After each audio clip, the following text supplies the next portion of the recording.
Boa noite. O Ministério Público do Rio recomendou que Estado e município tomem medidas de isolamento social mais rígidas para evitar a disseminação do coronavírus. Nas últimas 24 horas, o Rio de Janeiro registrou 197 mortes por Covid-19, recorde desde o início da pandemia. E 5 pessoas foram presas em mais uma etapa da Operação Lava Jato no Rio, entre elas o ex-deputado estadual Paulo Melo e o empresário Mário Peixoto. Vamos mostrar também profissionais de saúde que trabalham no Hospital de Campanha do Maracanã dormindo no chão. Tem ainda a previsão do tempo e o balé dos tubarões em Angra dos Reis, na Costa Verde. O Jornal do Rio volta em 30 segundos e eu te espero.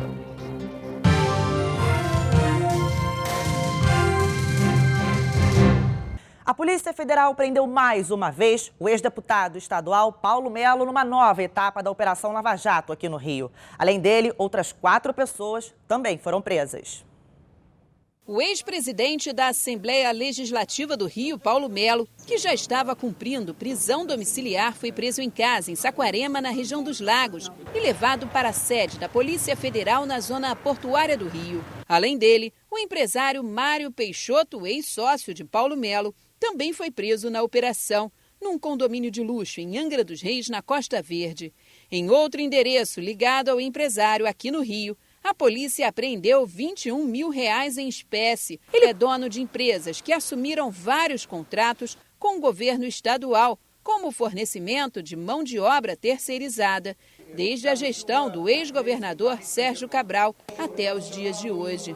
Mário Peixoto e Paulo Melo são acusados de participarem de uma organização criminosa que desviou dinheiro dos cofres públicos em compras superfaturadas na área da saúde. De acordo com as investigações, o grupo fraudou compras de materiais hospitalares para hospitais de campanha voltados para atender pacientes da Covid-19. A Polícia Federal afirma ainda que o grupo pagou vantagens indevidas a conselheiros do Tribunal de Contas do Estado do Rio de Janeiro, deputados estaduais e outros agentes públicos.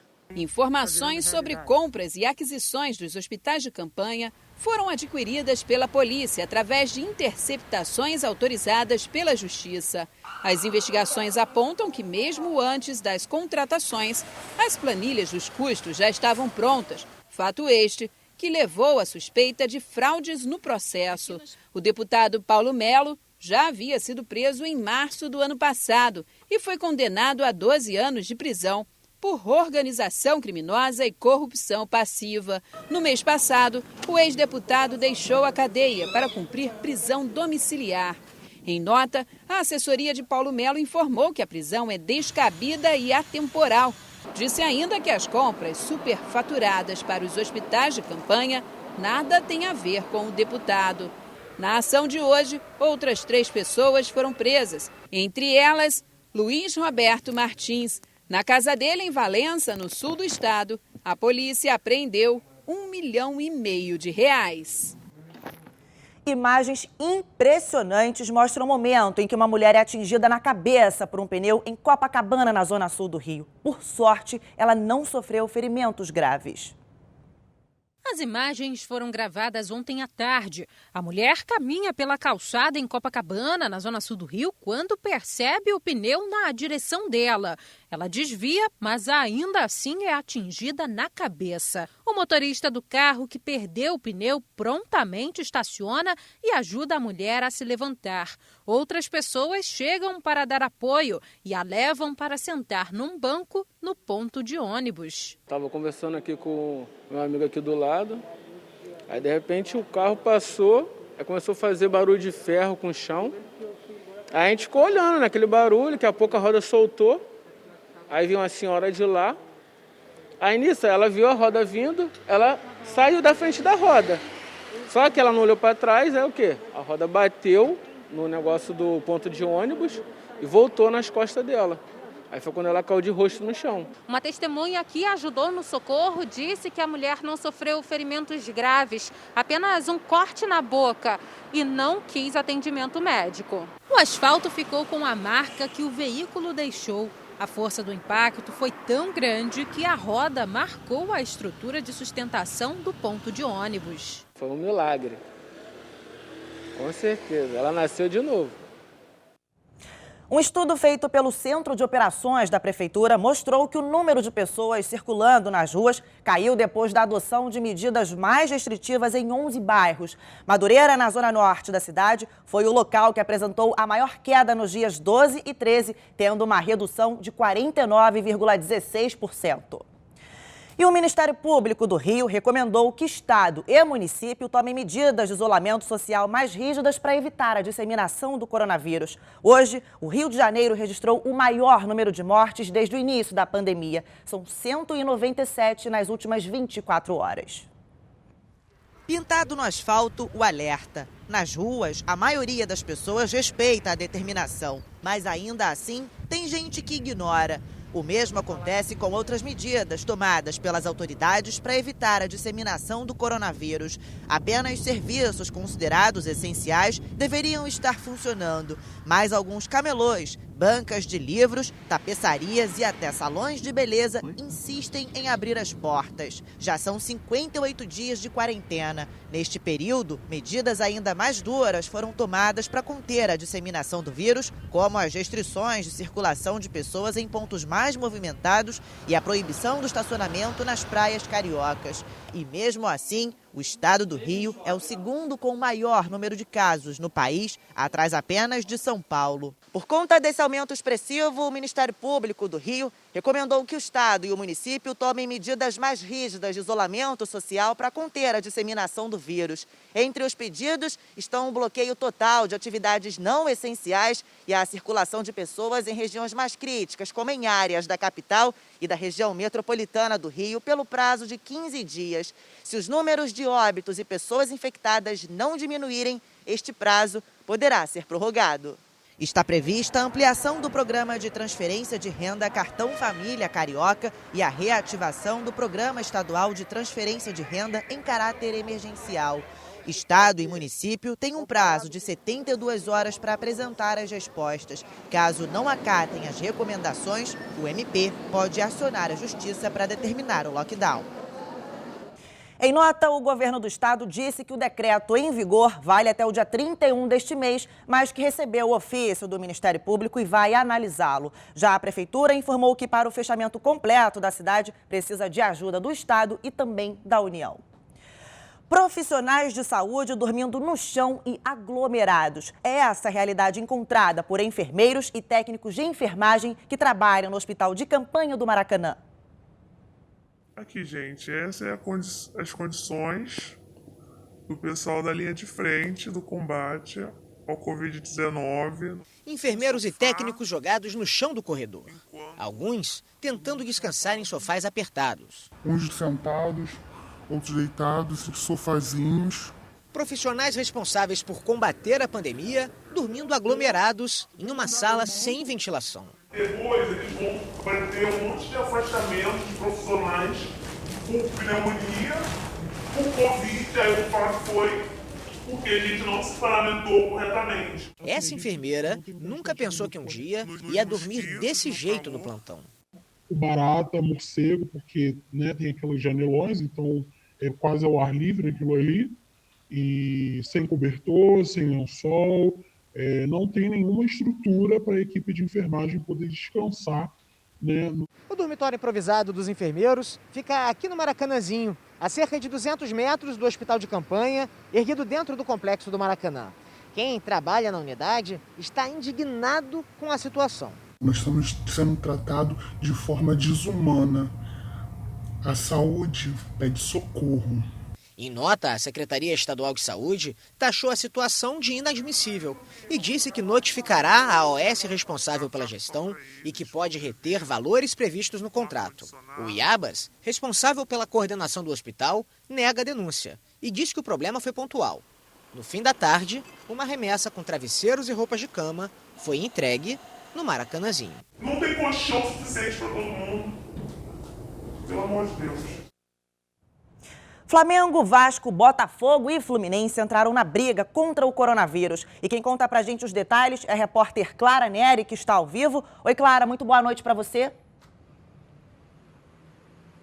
Boa noite, Yasmin. Boa noite a todos. Isso mesmo, esses times aí já estão longe daqui do Maracanã e dos campos tem um tempo, mas eles estão convocando os torcedores e seus familiares para, de alguma forma, entrar nessa luta contra a doença. E é simples, Yasmin. Basta responder e compartilhar um levantamento digital que a Secretaria de Estado de Ciência, Tecnologia e Inovação lançou essa semana para descobrir subnotificações da Covid-19 no estado. O objetivo da ação é estimular em todos os municípios do Rio de Janeiro a adesão a essa pesquisa. E o questionário é simples, solicita informações como sintomas da doença, contato com pessoas infectadas e localização dos casos. O preenchimento dessa pesquisa é feita de forma voluntária, não dura mais do que 2 minutos, 3 minutos aí no máximo, se você ainda não tiver nenhuma experiência com essa forma digital, mas é feita pelo celular ou pelo computador mesmo e ajuda a salvar muitas vidas. A gente reforça que a base digital dessa pesquisa é 100% segura,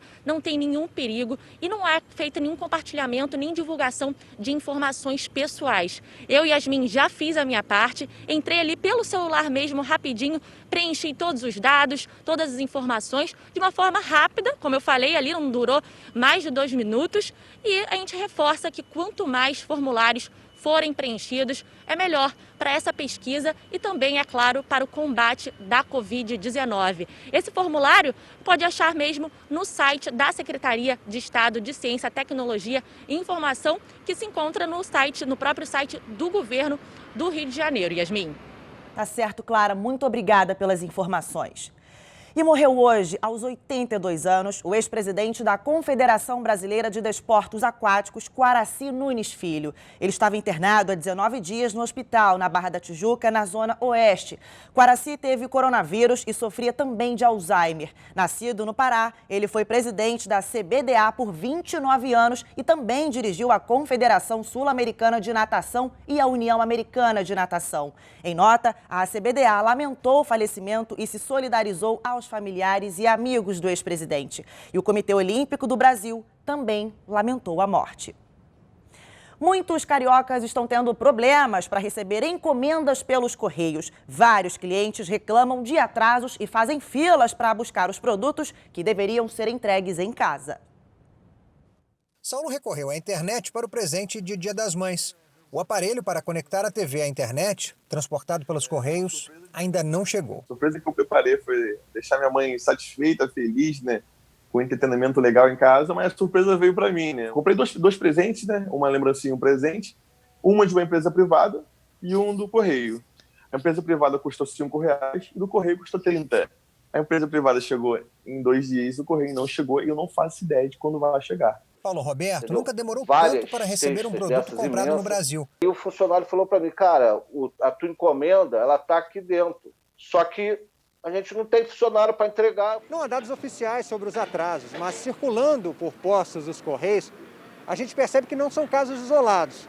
Neste centro de distribuição, na Zona Norte do Rio, por exemplo, tem até fila para pegar encomendas que deveriam ter sido entregues em casa. Romualdo espera dele há 2 semanas. Já vim aqui 4 vezes e não chegou até agora. Com a pandemia, a demanda aumentou. Desde o início das medidas de isolamento social, as vendas pela internet cresceram quase 50%. Muitas empresas viram nas vendas online uma solução para não quebrar. Em abril, num dos sites mais usados para reclamar de empresas na internet, os casos envolvendo entregas dos Correios aumentaram 36,5% em comparação ao mês anterior. Os Correios não admitem que os atrasos têm a ver com o coronavírus, mas a crise de saúde reduziu o quadro de funcionários. Muitas agências estão trabalhando em esquema de rodízio e limitando os serviços. Fomos a 4 agências e nenhuma quer receber. E a seguir, Justiça determina que Barra Mansa, no sul do estado, feche o comércio devido a um possível aumento na ocupação de leitos. Para não deixar de produzir e, consequentemente, não demitir os funcionários, algumas empresas se voltaram para a produção de equipamentos importantes no combate ao coronavírus. Nos 7.000 metros quadrados desta fábrica de cenários e displays, as máquinas funcionam a todo vapor. Mas a produção agora é voltada exclusivamente para outro segmento, diretamente ligado ao combate ao coronavírus. Aqui são feitos protetores faciais e estruturas de isolamento de pacientes em hospitais para evitar a contaminação de médicos e enfermeiros. Além da venda para as secretarias de saúde, os produtos são doados para unidades que recebem pessoas com a Covid-19, como o Hospital Municipal Ronaldo Gazola, na Zona Norte do Rio. Esse desenvolvimento foi feito junto com a equipe técnica médica, além do Simperge, que é o Sindicato da Indústria Plástica do Rio de Janeiro, e que possibilitou a gente encontrar material adequado para o uso e produção desses equipamentos. Esta fábrica de pneus viu a demanda de clientes reduzir em 50% neste período.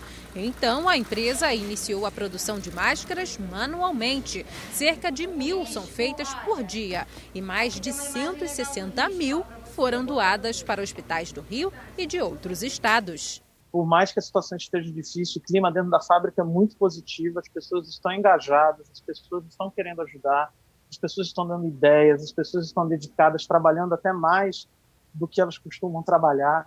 A pandemia provocou um susto nas indústrias que ficaram sem saber qual caminho deveriam seguir neste novo cenário. E aí surgiu a ideia de capacitar as empresas para um novo rumo, em que a produção seria muito bem aproveitada. Assim foi criado o programa Resiliência Produtiva da Firjan, que oferece assistência para as indústrias. Em geral, a gente acha que só grandes empresas conseguem fazer inovação aberta. E a gente conseguiu ver que não. E a Justiça determinou que Barra Mansa, no sul do estado, feche o comércio até o próximo sábado. A medida foi tomada devido a um possível aumento na ocupação de leitos, e isso porque foi feito um decreto determinando que as vagas do município podem ser preenchidas por outros pacientes do estado. A decisão da Justiça acata uma recomendação do Ministério Público e determina que o comércio de Barra Mansa tem 48 horas para parar de funcionar. O presidente da Câmara de Dirigentes Lojistas do município alega que todos os pontos do acordo que permitia o funcionamento foram cumpridos e se diz surpreso com a decisão. Temos uma preocupação muito grande hoje com essa possível volta do fechamento do comércio, porque está gerando um impacto muito grande na economia local. A reabertura do comércio foi permitida após a constatação de que os leitos voltados para os pacientes com coronavírus estavam com baixa ocupação em Barra Mansa, mas a Justiça aponta que a situação mudou. A decisão da Justiça se baseia principalmente no decreto estadual que determina que os leitos municipais podem ser regulados pelo Estado. O MP entendeu que se os leitos aqui de Barra Mansa forem ocupados por pacientes da região metropolitana, por exemplo, nas próximas semanas podem faltar vagas para pacientes da própria cidade. O Ministério Público emitiu a mesma recomendação para a Prefeitura de Volta Redonda, que reabriu o comércio na segunda-feira. Na cidade, a previsão é que metade dos leitos sejam solicitados pelo governo estadual. Caso aconteça um acréscimo maior de leitos na rede pública, a Prefeitura, baseado na Constituição Federal e na legislação do Ministério da Saúde, poderá encaminhar um paciente para um leito de UTI, remunerando esse hospital, mas controlando a nossa gestão dos leitos na gestão pública. Antes da pandemia, o cenário já era crítico. E agora, manter os estoques de sangue e atrair os doadores está sendo um desafio ainda maior.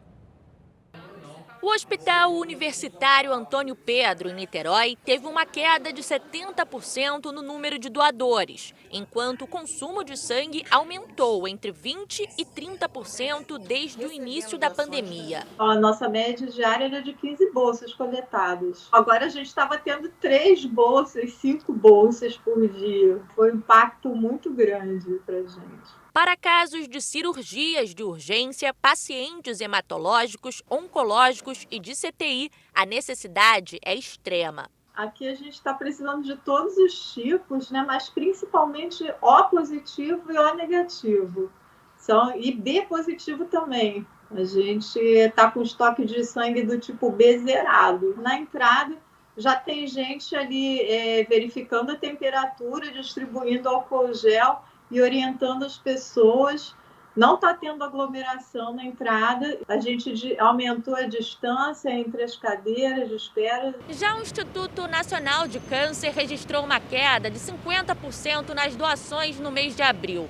De acordo com o INCA, para manter esse estoque abastecido, o ideal são 70 doações por dia.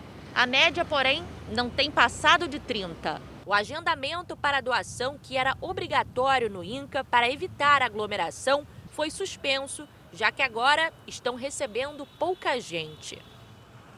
E a seguir, tubarões da espécie galha preta são flagrados nadando em praia de Angra dos Reis, na Costa Verde. Estamos de volta e vamos agora à previsão do tempo. E quem conta pra gente é a Desirê Brant, da Somar Meteorologia. Boa noite, Desirê.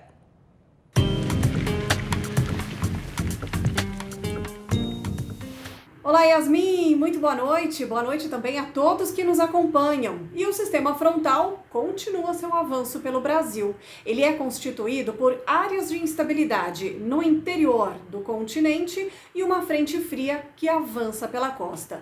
Tudo isso é que mantém o tempo nublado com chuva e amanhã também com frio no Rio de Janeiro. No fim de semana, o tempo já fica mais firme, mas a temperatura ainda não vai subir muito não. Agora vamos às temperaturas. A sexta-feira no Rio de Janeiro promete muita nebulosidade, chuva e a máxima não vai passar dos 21 graus na capital fluminense. No sábado a chuva já começa a diminuir, mas a temperatura ainda não vai passar dos 22 graus. O domingo já promete maiores aberturas de sol. Se a chuva vier, já será bem mais fraca e mais isolada. E a máxima prevista é de 24 graus. Agora, no começo da próxima semana, é que o tempo fica mais firme, com o sol e com as máximas na casa dos 25 graus no Rio de Janeiro.